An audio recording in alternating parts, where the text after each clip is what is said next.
Hello everybody, I Vinod Yadav welcome you all again on my YouTube channel VIN Chemistry। आज के lecture में मैं continue करूंगा 12th class का वो chapter coordination chemistry. Coordination compounds के बारे में हम पहले क्या क्या पढ़ चुके हैं, उसका इंट्रोडक्शन पढ़ चुके हैं, उसका आयु पैक पढ़ चुके हैं, और आयु पैक अगर दिया गया होगा तो फॉर्मूला कैसे लिखेंगे ये सब हम कर चुके हैं। ठीक है, आज इस चैप्टर के अगले टॉपिक को डिस्कस करूंगा और ये टॉपिक एक लेक्चर में नहीं होगा, इसे कम से कम 3 लेक्चर्स चाहिए। मैं पहले क्लियर कर देता हूं आपको। तो ये उस टॉपिक का पहला लेक्चर है, हेडिंग है आइसोमेरिज्म इन कॉम्प्लेक्सेस। काफी इंपॉर्टेंट टॉपिक है, बोर्ड एग्जाम में काफी बार क्वेश्चन आते रहते हैं यहाँ से। ठीक है, तो देखो आइसोमेरिज्म को डिफाइन करने से पहले मैं आपके साथ डिस्कस करूंगा 10th क्लास का एक टॉपिक छोटा सा, आइसोमर्स। ये आइसोमर्स होते क्या है? देखो आइसोमर्स क्या होते हैं, 2 और मोर कंपाउंड हो सकते हैं, 2 और मोर कंपाउंड्स। ऑर्गेनिक और इनऑर्गेनिक को डिपेंड करता है। अभी फिलहाल हम इनऑर्गेनिक केमिस्ट्री पढ़ रहे हैं, तो इसको मान के चलो कि 2 या 2 से ज्यादा इनऑर्गेनिक कंपाउंड्स है आपके पास। ठीक है, तो having same formula but different structural formulas. ये जो फॉर्मूला मॉलिक्यूलर फॉर्मूला था, तो स्ट्रक्चरल फॉर्मूला अलग अलग होंगे। मैं बेहद सिंपल से एक एग्जांपल लेके आपको समझाता हूं। जैसे सपोज करो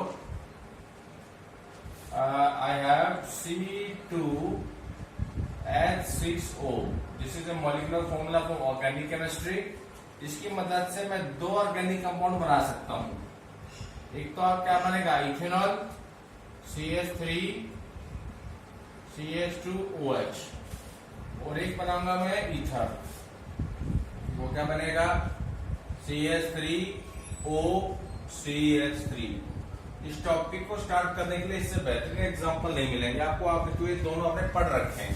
इसका नाम इथेनॉल है, इसका नाम है मिथॉक्सी मीथेन। ठीक है, एक अल्कोहल है और एक ईथर है।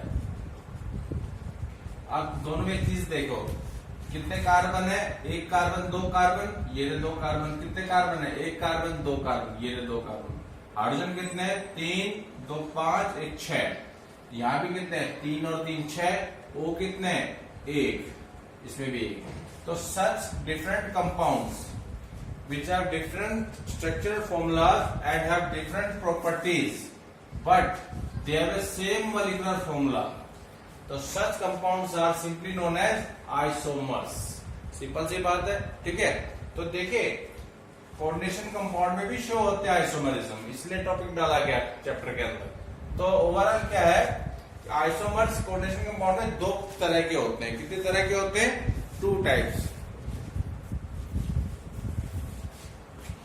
तो देखिए कॉम्प्लेक्सेस के अंदर जो आइसोमेरिज्म होते हैं मुख्यतः 2 प्रकार की होती है। पहली है लिखी में स्ट्रक्चरल आइसोमेरिज्म और दूसरी होती है स्टीरियो आइसोमेरिज्म।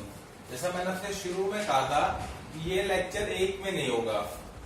आज मैं केवल आपको समझाऊंगा ये वाला पार्ट इस लेक्चर में, स्ट्रक्चरल आइसोमेरिज्म के टाइप्स, और अगले लेक्चर में आपको बताऊंगा मैं स्टीरियो आइसोमेरिज्म। ठीक है, अलग अलग लेक्चर में इसलिए ले रहा हूं क्योंकि ये तो हो जाएगा अभी, पर इसमें एग्जांपल्स है ज्यादा, तो जितने ज्यादा एग्जांपल दूंगा आपको ज्यादा समझ में आएगा। ठीक है, तो आज के लेक्चर पे फोकस कीजिए। पहले हम पढ़ेंगे स्ट्रक्चरल आइसोमेरिज्म। ये स्ट्रक्चरल आइसोमेरिज्म होता क्या है, जैसे कि नाम ही बता रहे हैं, the different isomers which have same molecular formula but having different arrangement of different ligands surrounding the central metal ion in complex. तो such isomers are known as structural isomers. Clear हो गया होगा? मैं फिर से डिफाइन कर रहा हूं, the different isomers which have same molecular formula but different arrangement of the groups around the central metal atom in the complex part are known as structural isomers and the phenomena is called structural isomerism. Book से देख लेना definition का एक बारी।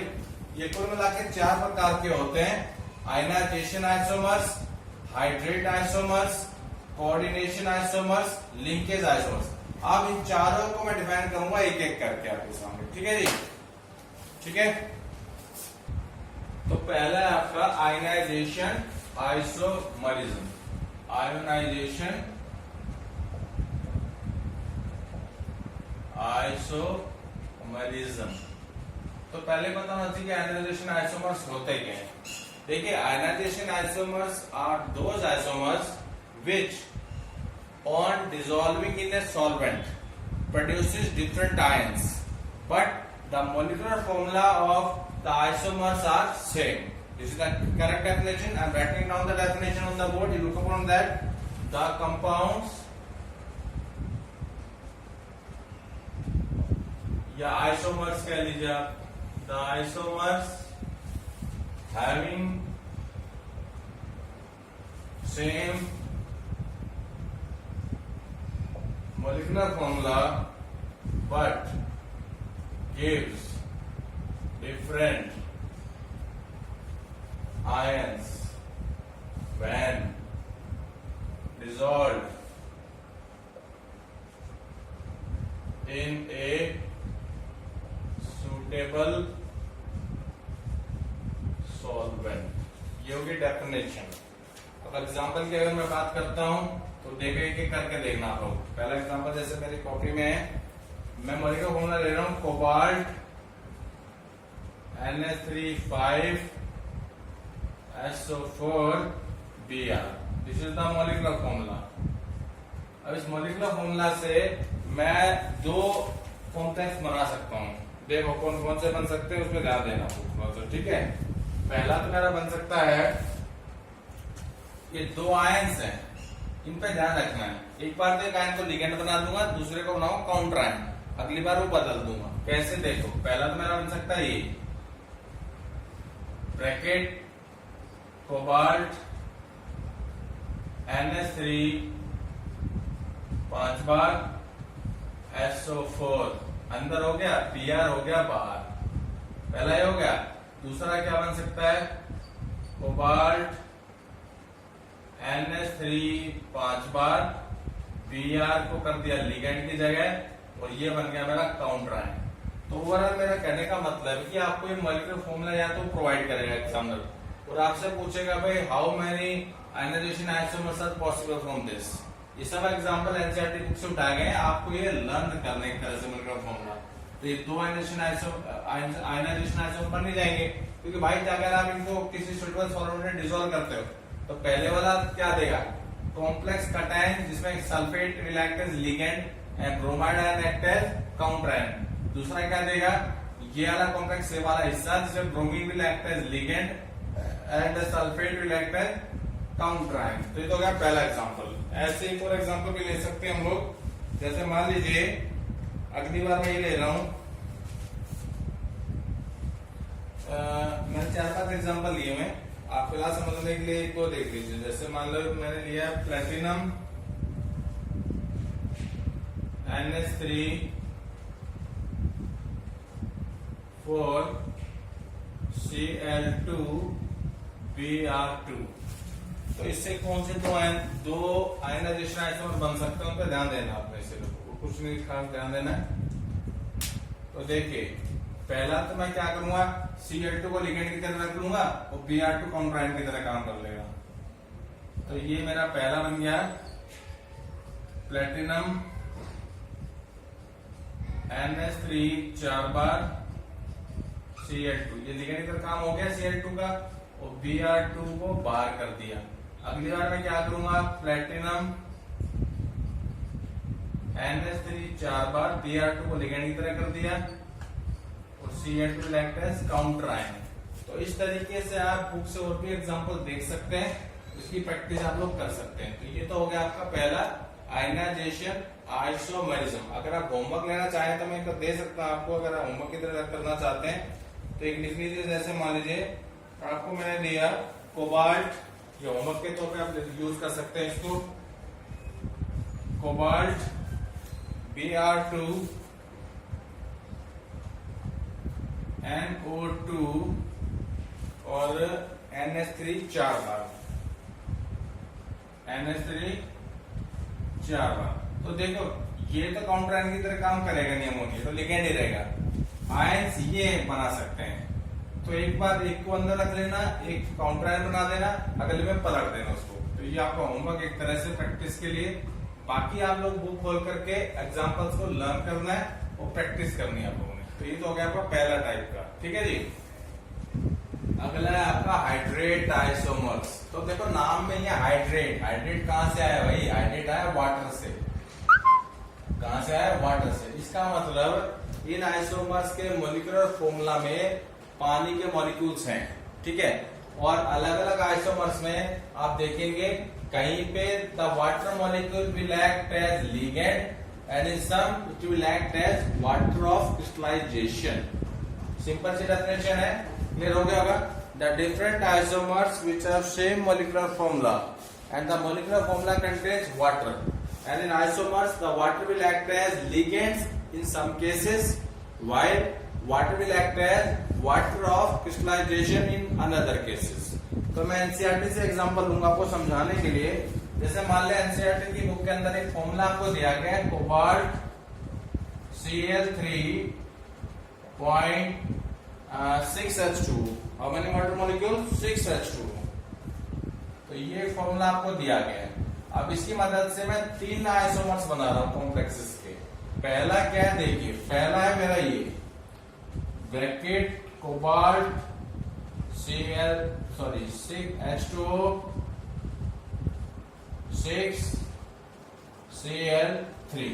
पहला तो ligand हो गया, ये पहला तो मेरा कॉम्प्लेक्स हो गया। ये नाम तो पता ही होंगे आपने, आईपेक्स से सीख रहे होंगे, ठीक है जी।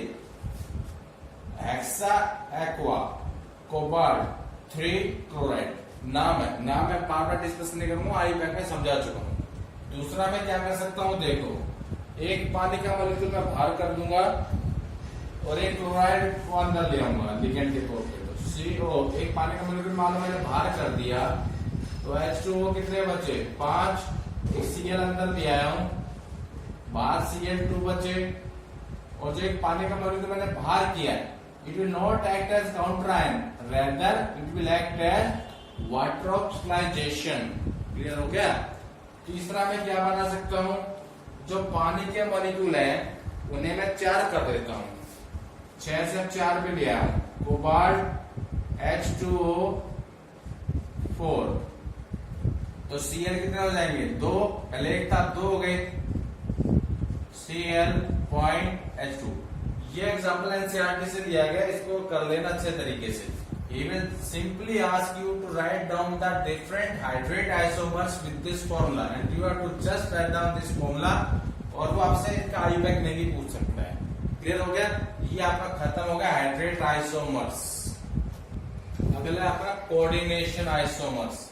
देखिए पहले तो समझ लीजिए, जो कोऑर्डिनेशन आइसोमर्स होते हैं इन आइसोमर्स की खास बात होती है। खास बात क्या होती है, इसका काउंटर आयन इसका कॉम्प्लेक्स आयन और काउंटर आयन दोनों के दोनों कॉम्प्लेक्स होते हैं। जैसे आपके सामने 2 एग्जांपल ये लिखे हुए हैं, ठीक है। आप समझिए ये कोऑर्डिनेशन आइसोमर्स होते क्या हैं। देखिए कोऑर्डिनेशन आइसोमर्स वो आइसोमर्स होते हैं विच differ by there central metal ion in the 2 isomers. Clear? जैसे मान लो पहला मैंने एग्जांपल लिखा है bracket cobalt NH3 bracket CrCN6। ये हो गया मेरा पहला आइसोमर। अब इसका दूसरा आइसोमर क्या बन सकता है, इन एक्सचेंज कर दो बस, और कुछ नहीं करना आपने। कोबाल्ट जाएगा क्रोमियम की जगह, क्रोमियम आएगा कोबाल्ट की जगह, तो फिर दूसरा आइसोमर मेरा क्या बन जाएगा, CrNH3 कोबाल्ट CN6। सिंपल। ऐसे यहां भी कॉपर को बदल दो प्लेटिनम से और प्लेटिनम को बदल दो कॉपर से, तो दूसरा आइसोमर क्या बन जाएगा आपका, प्लेटिनम NH3 कॉपर Cl4। ये याद रखना है in terms of coordination isomers. ये हो गया आपका सेकेंड लास्ट। और लास्ट लाइन बेहद आसान है, फटाफट कर लेते हैं उसको भी। उसका नाम है लिंकेज आइसोमर्स। क्या नाम है, लिंकेज आइसोमर्स। देखिए लिंकेज आइसोमर्स आया है अगर आपके कॉम्प्लेक्स के पास कोई एम्बिडेंटेट लिगेंड हो। कैसा लिगेंड हो, एम्बीडेंटेड लिगेंड। जैसे मैंने आपको कुछ एग्जांपल देते हैं एम्बीडेंटेड लिगेंड के, CN और NC, ये दोनों कैसे हैं, एम्बीडेंटेड लिगेंड है, ठीक है। NO2 और ONO, याद आया आपको, HCN और NCS, क्लियर हो गया। तो these ligands are known as ambidentate ligand. तो मैं सपोज करो अगर ये कोई लगा होगा, एक लिगेंड ये लगा होगा, तो ऑब्वियसली लिंकेज मतलब सेंट्रल एटम के साथ लिंक करने का आपका एटम बदल सकता है इन आइसोमर्स के केस में। जिसकी डेफिनेशन में कह रहा है वो, the different isomers containing ambidentate ligands are known as linkage isomer. Suppose करो मेरे पास एक फॉर्मूला है, कोबाल्ट Cl2 NO2 और NH3 5 बार, ये है मॉलिक्यूलर फॉर्मूला। क्या है, मॉलिक्यूलर फॉर्मूला। इस मॉलिक्यूलर फॉर्मूला की मदद से जो है मैं दो आपके सामने बनाऊंगा आइसोमर्स, और यहाँ पे एम्बीडेंटेड लिगेंड क्या है, ये NO2 है। एक बात तो NO2 की तरह ही काम करेगा ये, और ये जाए काउंटर आयन के रूप में, NH3 5 बार NO2 Cl2, ये हो गया मेरा पहला आइसोमर। दूसरा आइसोमर में क्या बनाऊंगा, कोबाल्ट NH3 5 बार और ONO, क्या बनाऊंगा, ONO ब्रैकेट 1 Cl2। ये तो नाइट्रो है, ये आइसो नाइट्रो है, या फिर इसको आप लिखोगे नाइट्रिटो N, इसको लिखोगे नाइट्रिटो O। नाम आपको आते होंगे मेरे ख्याल से इन दोनों के।